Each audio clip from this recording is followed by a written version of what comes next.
John Maxwell had this quote. He said, "Everything rises and falls on leadership." Now, this is a powerful and true statement of leadership in any context, but particularly when a company is going through turbulent times, or even when economically the company is in a market that is also being impacted by negative, turbulent circumstances. My name is Dana Hayes-Burke. I'm an expert business strategist, an international conference speaker, and the founder and CEO of DHB Vision Strategist. I serve my clients as a vision strategist and business consultant, and I help organizations to transform their business models, their business operations, and their leadership strategies so that they can actually achieve excellent results in their current environment. Today, I'm going to chat with you just briefly about leadership in turbulent times and things that you can do right now that is going to enhance your leadership so that you can actually have good results in your organization. So let's get right into it. And I'm going right back to the quote from John Maxwell. Everything rises and falls on leadership. And this is a true statement, whether your firm or your organization is in a time of growth, a time of plateau, or a time of decline. However, I have discovered that the truth in this statement, the truth of the power of leadership, is seen and felt and experienced most powerfully in the times when an organization is experiencing a plateau or a decline. In those times, the darkest of times, leaders have the ability to ignite a greater call to purpose, which brings the best results out of your team. And that's what we're going to chat about today. So you as a leader, whether you're in a space where you're the head of an organization, you're an executive, perhaps you're in middle management, you have within you the ability to ignite a spark that lights a fire that changes things for your organization. You have the ability to steer that rudder differently so that you can change the course that the boat that is your organization or your department is taking. You have the ability through your leadership to maximize the results that you are presently experiencing. And I'm really looking forward to this discussion because I'm hoping that is going to help you to have a change of perspective on what you can do right now that is going to give you the results that you have been desiring, but not yet sure how you can actually accomplish it. So, as I said, you are the rudder that can shift the course of the boat. You play a crucial role as the leader, as the manager in your department, in your teams, and in your organization's success. But in order to shift the boat, in order to be that spark, in order to help change the course in terms of the results, you need to shift your focus from where you would be commonly bombarded by certain things to now give opportunity to the actions, the activities that will actually assist in your success as a leader. See, when you become a manager, a CEO, or an executive, the truth is you are promoted on the basis of your ability to deliver on certain targets, to deliver on certain KPIs, and to inspire your team to do that.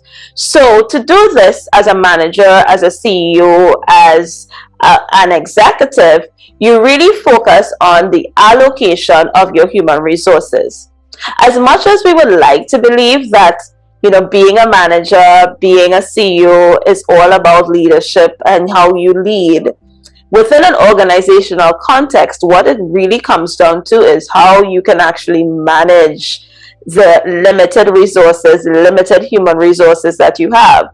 So inevitably, even with the best of leadership aspirations, we find ourselves primarily focused on how to allocate resources so that we can get the best outcomes from those limited resources.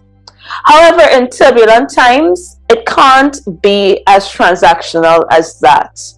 In turbulent times, you have to find that way to balance being a manager and a leader. You have to find that way to let the leadership element of what you do arise much more potently than the managerial side. Now, don't get me wrong, I'm not saying that you can't manage, but what I'm saying is you have to make priority leadership activities that develop your human resources, because it makes the management element of things so much easier. So in turbulent times, you can't simply be the manager of resources. You have to be the leader of your human resources. So how do you make that shift? How do you go from, I have these deliverables that my boss is expecting me to deliver on, be it that your boss is your board, or your boss is your CEO, or your boss is your executive.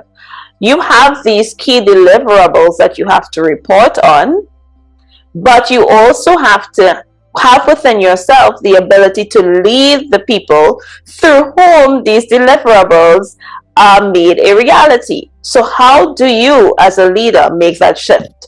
How do you lead your people, your team in times like these and get the results that you are looking for? I'm going to share with you 2 tips that I suggest you follow and integrate into your management process, integrate into your daily activities.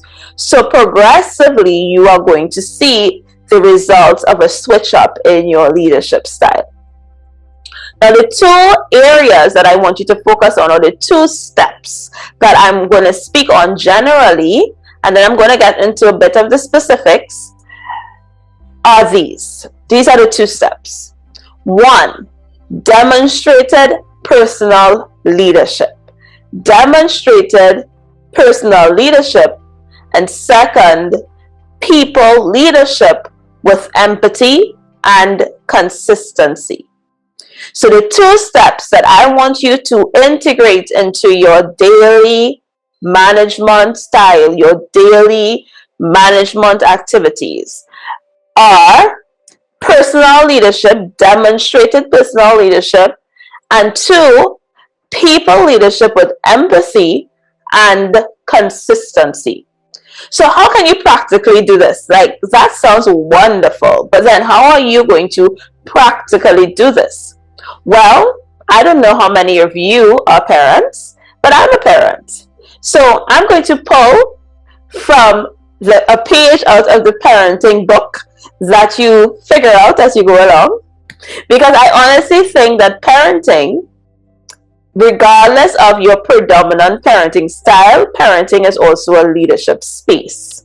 So if you can pull from the book of parenting, what would personal leadership look like? Well, firstly, it's going to look like you embodying the vision and the values that represent your company.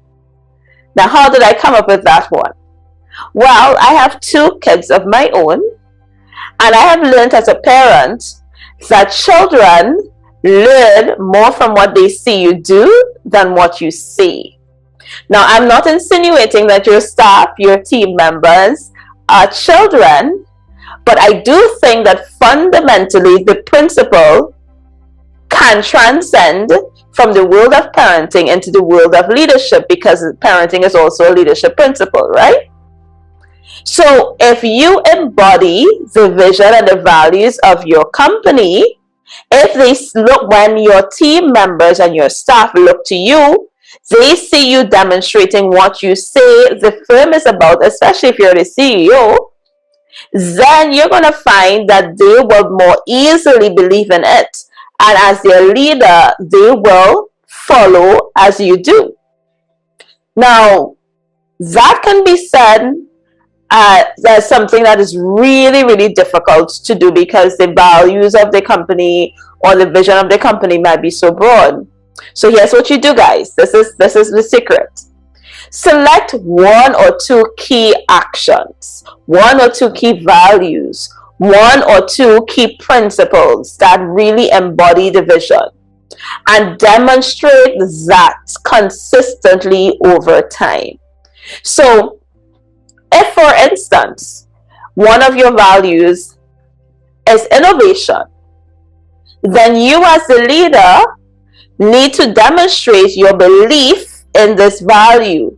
So you establish quote unquote rules that align with this. So the rule might simply be bring new ideas to the table. That might be the thing if that really embodies the thought and the idea of innovation. So how do you as a leader show that you believe in this value and show this consistently? Well, the way that you do that is by creating spaces for innovative ideas to be consistently brought in to the company. So you may have a meeting and you make this a priority, and you ensure that in this meeting you bring a problem and you ask the right questions so that you get those innovative solutions coming in. You're not trying to correct, you're not trying to shoot down any ideas. What you're really doing is demonstrating that you actually believe in this value of innovation by creating a safe space for it. So personal leadership is basically what you are going to be doing is creating a space for one or two of your values, and consistently over time, through your actions, through your conversations, making that a reinforced principle for your team. People will forget the things that you say, but they will never forget the things that you show them through your behavior. So that is not something that might be directly related to a KPI, but it's definitely something that you can integrate constantly, systematically into your everyday conversations, your meetings, meet persons in the hallway and have those conversations. It really does make a big difference, because what folks are going to take from it is that you actually believe what you're saying. And when you're in a turbulent time and you're looking for solutions to problems, because the problems are numerous, and in your values, there's the term innovation, finding innovative solutions to X. Now would be the perfect opportunity to actually show that you mean what you say in your values, because it's going to encourage your team to bring innovative solutions to you. So instead of you as a manager thinking, I have all of the solutions, now the solutions are coming to you. And now your team is going to be able to champion those solutions for you because it came from them. Does this make sense? I think that if we take the time to employ that, it's going to be a game changer. The next thing you want to do is the second part of this two-step process is your people leadership with empathy and consistency. So after you've embodied the values, that's your personal leadership, the next element now is to see the people that you are working with. Sometimes we make leadership to be such a complicated thing. But leadership is all about people. Leadership is all about people. A person may forget what you say, but they will never ever forget how you make them feel. So even in turbulent times, when there's a lot of pressure on you, when there's a lot of demands on your time and demands on what you need to deliver on, it's a perfect time to lead persons with empathy and with consistency. So consistently remember that your team is made up of individuals who, just as you are going through the turbulence, they are also going through the turbulence. Now, this may seem so simplistic on the face of it, but its simplicity is that even in its simplicity, the truth is in most organizations, we just don't make the time to do it because we're so caught up in what is going on with our bottom line and all the other technical aspects of our business. But if you decide to be that leader, then empathy is simply asking, how are you doing? How are you doing with this? Empathy is also saying, I appreciate the innovative idea that you brought to the table. It's something that we're going to hold on. and do this consistently over time. You know, the message is going to send to your team members. It's going to send the message that in spite of where we were, Jane actually was very interested in who we were as individuals and made the time to listen to us. So that's the second tip.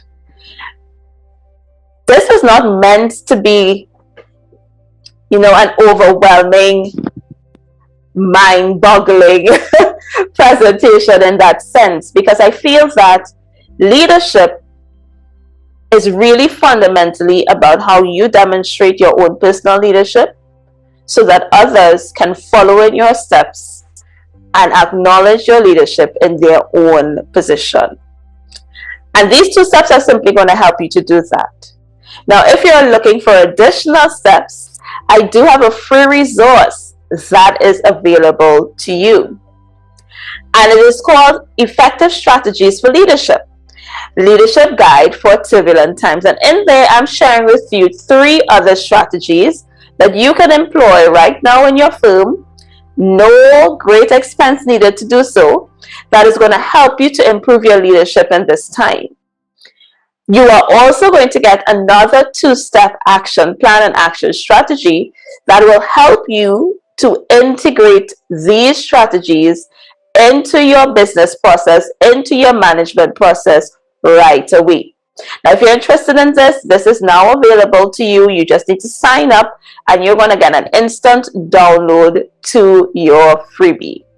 If you want to connect with me further, please feel free to visit my website, danahayesburke.com.